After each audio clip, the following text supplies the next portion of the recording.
Hello everyone, welcome to Brain Blitz Audios.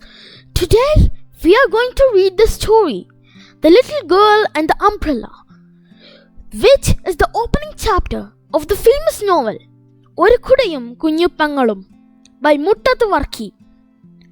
Let's see if the rights of the little girl and her brother were violated or not. Let's begin, shall we? The sky was cloudy. A cold breeze was blowing languidly. The trees on both sides of the country road were swaying gently in the wind. "Lily, it's going to rain. You go with Gracie," Baby said, pointing to the girl from the Kunjupengalum family, their rich neighbors. "What about you?" Lily asked him. "I'll run." Baby started running. The raindrops started falling. 1, 2, 4. The rain quickened. Lily also ran, holding her slate and books against her chest. She felt the rain lashing her face. She placed the slate over her book. Even if the raindrops fell on the slate, nothing would happen. It would not get spoiled. "Gracie, can I too?" Lily begged and tried to get in under Gracie's umbrella. But Gracie moved away from Lily.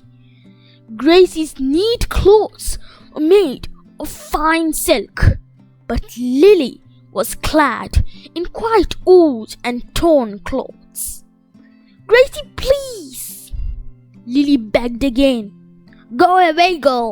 I won't let you in under my umbrella," Gracie said stubbornly. Lily could not control her tears. She wept bitterly. The rain also was quite cruel to her. It came down heavily on her. Lily ran on and on, thoroughly wet.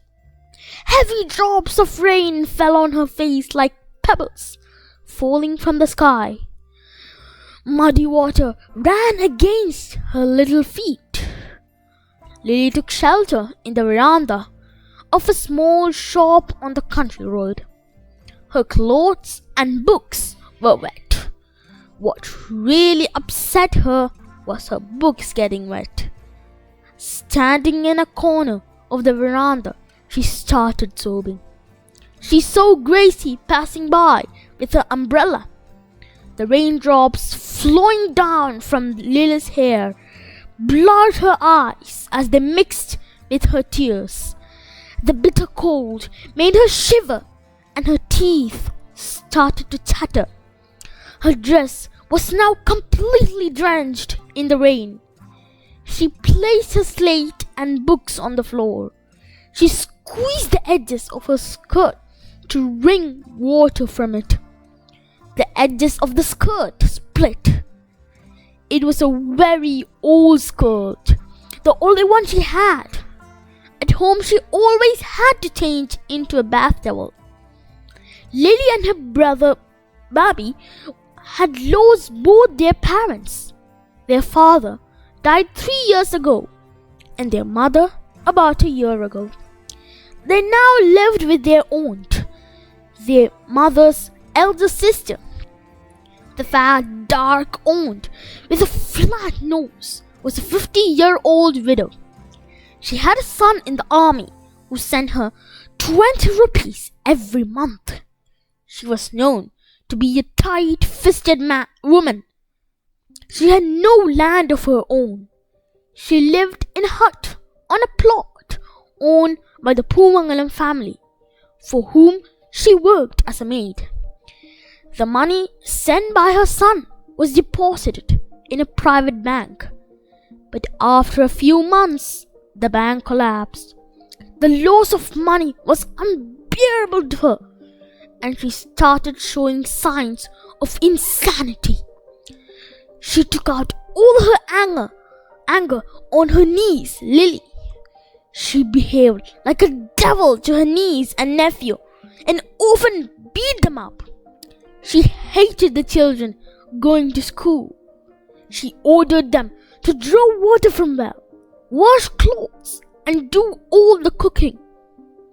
Baby was 11 years old and was studying in class 4. Lily, 3 years younger, was in class 2. They were perhaps the poorest children in their school. Lily sighed as the second bell rang at school. The rain showed no sign of stopping or slowing down. The cold wind was still blowing.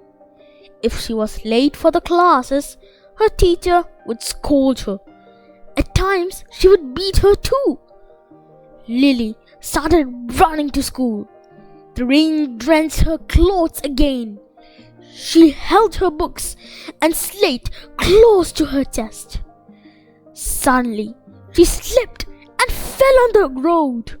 Her skirt was soiled and got torn. Her knees were bruised and blood oozed out. Still, she felt no pain. A page of her book was torn. Her slate was broken as well. She stood in the rain and cried bitterly. When she reached school, some children began laughing at her. The teacher banged the cane on the table and everybody became silent. The teacher glared at Lily. "Why did you come drenched in the rain? Don't you have an umbrella?" "No, teacher," said Lily, wiping her tears with her hand. "Go and stand in the veranda. You'll dirty the classroom." The teacher pointed to the veranda. Lily saw Gracie giggling. Her heart sank.